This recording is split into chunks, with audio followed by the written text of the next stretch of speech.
جو بھی میں قائم کرتا ہوں۔ تو یہ مغالطہ کیسے پیدا ہوا کہ اس وقت مسلم کمیونٹیز میں، مسلمان سوسائٹیز میں اوور آل سیکولر لفظ ریاست کے لیے، اسٹیٹ کے لیے یوز کرتے ہی یوں محسوس ہوتا ہے کہ یہ شخص تو بالکل قرآن کے مخالف ہے، بالکل خدا کی نہیں مانتا، خدا کو نہیں مانتا، اور اس تصور کے خلاف یا اس تصور کو واضح کرنے کے لیے بھی جو لوگ کوشش کرتے ہیں تو انہیں بھی بالکل مذہب سے دور خدا کا مخالف بنا دیا جاتا ہے۔ تو اس قدر گہری جڑیں کیوں اس کی محسوس ہوتی ہیں؟ کہاں سے یہ؟ جس طریقے سے اسلام کو پیش کرنے والوں نے اس کو ایک سیاسی تعبیر دے دی، اور اس سیاسی تعبیر میں یہاں تک چلے گئے کہ یہ جو ہم حکومت قائم کریں گے یہ حکومت الہیہ ہوگی، یعنی یہ خدا کی حکومت ہوگی، درحالے کہ ہم جیسے گناہ گار لوگ، عام بندے، معلوم نہیں رائے صحیح ہے، معلوم نہیں غلط ہے، وہ حکومت کر رہے ہوں گے، لیکن وہ حکومت الہیہ ہوگی۔ حکومت الہیہ در حقیقت جس وقت اللہ کا رسول دنیا پر موجود ہوتا ہے اور اللہ براہ راست اس کے ذریعے سے حکومت کرتا ہے، اس کو کہا جاتا ہے، اس کا تعلق کسی شریعت پر مبنی حکومت سے نہیں ہے۔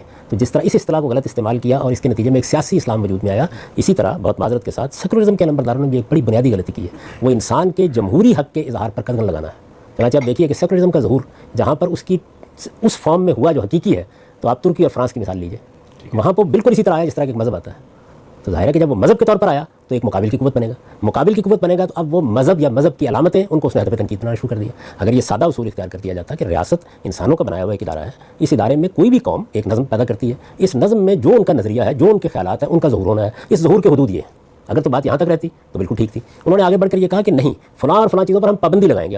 اب مثلا 70 سال ترکی میں ضائع ہو گئے کہ عورت اسکارف پہن کے یونیورسٹی میں آ سکتی ہے یا نہیں آ سکتی، تو یہ کیا چیز ہے؟ یہ بھی ایک مذہب ہے۔ اس وجہ سے میں نے ایک موقع کے اوپر یہ کہا تھا کہ جس طرح اسلامزم ایک ازم ہے، بالکل اسی طریقے سے سیکولرزم بھی ایک ازم ہے، اور ہر نظریاتی ریاست، ہر ازم ایک نظریہ ہے، ہر نظریاتی ریاست استبدادی ہوتی ہے، یعنی یہ ہو نہیں سکتا کہ وہ نہ ہو۔ جب اپنی وہ ٹرو اسپرٹ میں آئے گی تو استبدادی ہو جائے گی۔ تو یہ غلطی خود ان لوگوں کی، اگر وہ سادہ جگہ پر کھڑے ہوتے اور یہ کہتے کہ بھائی معاشرے کا ایک نظم قائم کیا گیا ہے، اس معاملے میں آپ کسی مذہبی تعبیر کو مت لائیے، لوگ ہیں، لوگوں نے بیٹھ کے قانون سازی کرنی ہے، اکثریت کی رائے فیصلہ کن ہونی ہے، وہ دیکھیں گے کہ ان کو کیا فیصلہ کرنا ہے۔ تو جمہوری فیصلوں کو قبول کیا جاتا تو جمہوریت آگے بڑھتی۔ یہ کشمکش جو پچھلے پورے 100 سال پر محیط ہو گئی ہے اسلامزم اور سیکولرزم کی، یہ دونوں کے نظریاتی استبداد سے ہوئی ہے۔